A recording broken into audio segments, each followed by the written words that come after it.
جی بالکل اس طرح، بالکل اسی طرح ہی ہے کہ ریاکاری اگر آئے گا تو عمل جو ہے وہ ضائع ہو جائے گا۔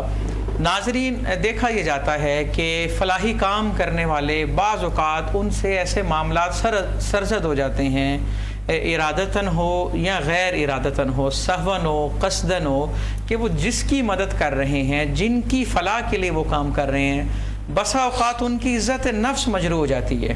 اور چونکہ ہمارے ہاں ایک ذہنی طور پر بھی غربت کا معاملہ بڑا ہے کہ ذہن کے اندر ایک عجیب معاملات ہیں، بڑے عجیب معاملات ہیں، اب کیا بیان کریں کیا بیان نہ کریں۔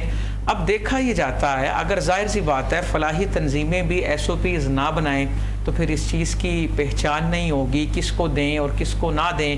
اب یہاں پر دو طرفہ معاملہ جو ہے وہ خراب ہوتا ہے۔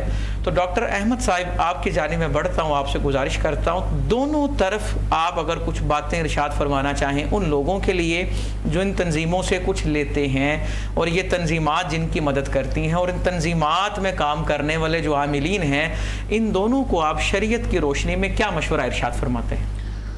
بہت شکریہ مفتی صاحب۔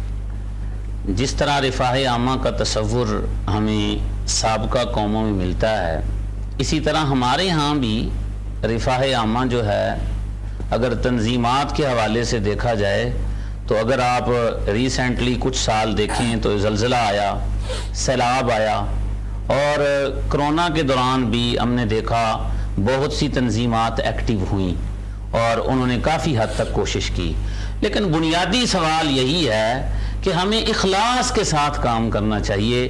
جب ہم اخلاص اس میں نہیں رکھیں گے، صرف اپنا نام بڑا کرنے کے لیے کریں گے تو وقتی طور پر تو اس کا فائدہ ہوگا، لیکن چونکہ اس میں رب کی رضا شامل نہیں تھی، جس کی وجہ سے ایک تو آخرت میں اس کا اجر نہیں ملے گا۔ ہمیں اس بات کو مد نظر رکھنا چاہیے، جو بھی NGOs کام کر رہی ہیں، جو بھی تنظیمات کام کر رہی ہیں، ان کے جو اپنے منشور ہیں ان منشور کو ترتیب دیں اور اچھے طریقے سے ساتھ ان کو واضح کریں، اور ان میں جو ورکرز کام کر رہے ہیں ان کی ٹریننگز بھی کی جائیں اور انہیں یہ بتایا جائے، اور حلال و حرام کا بھی خیال رکھا جائے، اور انہیں بتایا جائے کہ آپ صرف رضائے الہی کے لیے یہ کام کر رہے ہیں۔ تو بہت سی تنظیمات ہمیں ایکٹیو نظر آتی ہیں تو ان کے ورکرز کی ٹریننگ بھی ضروری ہے، اور عام آدمی کی اویئرنیس بھی ضروری ہے، انہیں بتایا جائے کہ جب کبھی آپ کو معاونت کی ضرورت ہو تو آپ نے معاونت کہاں سے لینی ہے۔ میں چاہتا ہوں آپ اس پہ بھی تھوڑی سی روشنی ڈالیے کہ ایک دور وہ تھا کہ ایک پیالہ دودھ کا آیا اور 70 پینے والے ہیں، سب یہ کہتے ہیں ساتھ والے کو دے دو، ساتھ والے کو دے دو۔ اور آج ہم جس دور میں رہ رہے ہیں ہر بندہ کہتا ہے بس مجھے دے دو، بس مجھے دے دو، ایثار نہیں ہے، ترجیح نہیں دے رہے، کسی کا خیال نہیں کر رہے، بس اپنا سمیٹنے اور اپنا جمع کرنے میں لگے ہوئے ہیں۔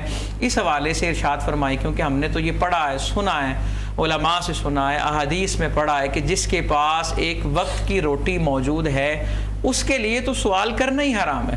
اس حوالے سے بھی آپ کچھ ارشاد فرمائیں۔ جی مفتی صاحب، آپ نے بہت اہم پوائنٹ کی طرف اشارہ کیا ہے۔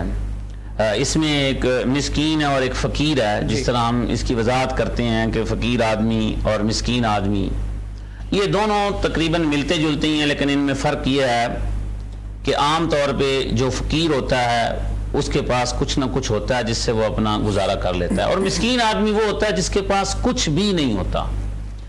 تو اگر اس ماحول میں ہم دیکھیں تو جب یہ حلال و حرام کی تمیز ہم ختم کر دیں گے تو پھر اس وقت معاشرے میں جو ہے وہ مسائل پیدا ہوں گے، جس کی وجہ سے ہم کسی کا جو ہے وہ لحاظ نہیں رکھ سکیں گے۔ ایک وقت جب انسان پس منظر میں جاتا ہے اور دیکھتا ہے حضرت عقیل انصاری یہ غریب صحابی تھے، جب مال کی ضرورت پڑی تو یہ گیا، جب ان سے مانگا گیا تو انہوں نے، ان کے پاس ویسے کچھ نہیں تھا، یہ غریب صحابی تھے، لیکن جب یہ گیا انہوں نے باغ کو پانی دیا، واپس جو کھجوریں لے کے آئے تھے وہ لے آیا۔ وہاں پہ یہ نہیں دیکھا گیا کہ یہ کتنا مال لے کر آئے تھے، حضور نے فرمایا ان کو سب سے اوپر رکھو، یہی تو مال ہے۔ یہ اصل اس میں ایک اخلاص پایا گیا۔ اب وہ چاہتے تو وہ تھوڑی سی کھجوریں ملی تھیں وہ اپنے لیے رکھ لیتے، اپنے گھر کے لیے ساری رکھ لیتے، لیکن انہوں نے ایسا نہیں کیا۔ جس دن ہمارے اندر یہ احساس پیدا ہو گیا کہ ہم نے دوسرے کا خیال کرنا ہے، اس کا لحاظ رکھنا ہے. کسی حد تک ہمارے پاس کوئی چیز آئی اور ہم چاہتے ہیں جیسے 2 آدمیوں کا کھانا 3 کے لیے کافی ہے، جب ہم اس اصول کو مد نظر رکھتے ہیں، لوگوں کا ہم خیال کریں گے تو ہماری محبت بڑھے گی اور ہم ہر وقت دوسرے کو ترجیح دیں کہ آپ چلیں، آپ کو ضرورت ہے آپ لے لیں، آپ ضرورت مندوں کو تلاش کریں. اور ایک وجہ یہ بھی ہے کہ ہمارے ہاں چیریٹی، یہ جو خرچ کرنا ہے یہ بہت زیادہ، اگر ہم اس کا اوور آل جائزہ لیں اور اس پر رپورٹس پڑھیں تو ہمیں یہ نظر آتا ہے کہ لوگ خرچ بہت کرتے ہیں، لیکن ان میں بعض لوگ ایسے بھی ہیں جن کو خرچ کرنے کا طریقہ نہیں آتا کہ ہم نے کہاں صرف کرنا ہے، جس کی وجہ سے آج مسائل مزید بڑھ رہے ہیں. یعنی کہ آپ کی گفتگو کا مفہوم یہ نکلا کہ خرچ کرنے والے اور وہ جن پر خرچ کیا جا رہا ہے، ان دونوں کو نبی اکرم صلی اللہ علیہ وآلہ وسلم کی سیرت سے روشنی لینی ہوگی. ناظرین، ہم اپنے مہمانوں سے اس حوالے سے ہم نے کوشش کی کہ زیادہ سے زیادہ جان سکیں. حضرت چراغ دہلوی رحمۃ اللہ تعالی علیہ نے اپنے مریدوں سے ایک روز پوچھا کہ بتاؤ دن کب چڑھتا ہے، صبح کب ہوتی ہے؟ کسی نے کہا جب دور سے پتہ لگے یہ شیشم کا درخت ہے اور یہ دوسرا درخت ہے. کسی نے کہا جب سفید اور سیاہی میں فرق واضح ہو جائے. المختصر یہ کہ سب نے اپنی اپنی تعریفات کی. آخر میں حضرت چراغ دہلوی کہنے لگے کہ یاد رکھو صبح تب ہوتی ہے جب کسی ضرورت مند کا ماتھا پڑنا آ جائے، اور جب جان سکو کہ اس کے ماتھے سے اس کی ضرورت کیا ہے، سمجھ لینا دن چڑھ چکا ہے. اسی طرح حضرت شیخ سعدی رحمۃ اللہ تعالی علیہ، ان سے ان کے کسی دوست نے ادھار مانگا تو ان کی آنکھ میں آنسو آ گئے. وہ کہنے لگا پیسے نہیں ہیں تو نہ دیجئے، رونے کی کیا بات ہے؟ اب کہنے لگے پیسوں پہ رونا نہیں آ رہا، رونا اپنی دوستی پہ آ رہا ہے. میرا دوست مصیبت میں ہے، اسے پیسوں کی ضرورت ہے، یہ بات تو مجھے خود معلوم ہونی چاہیے تھی. مجھے اس بات پر رونا آ رہا ہے کہ تمہیں کہنے کی نوبت کیوں آئی. تو ہم درد دل اگر رکھیں گے، اسی لیے کہا جاتا ہے کہ درد دل کے واسطے پیدا کیا انسان کو، ورنہ طاعت کے لیے کچھ کم نہ تھے کر رو بیاں.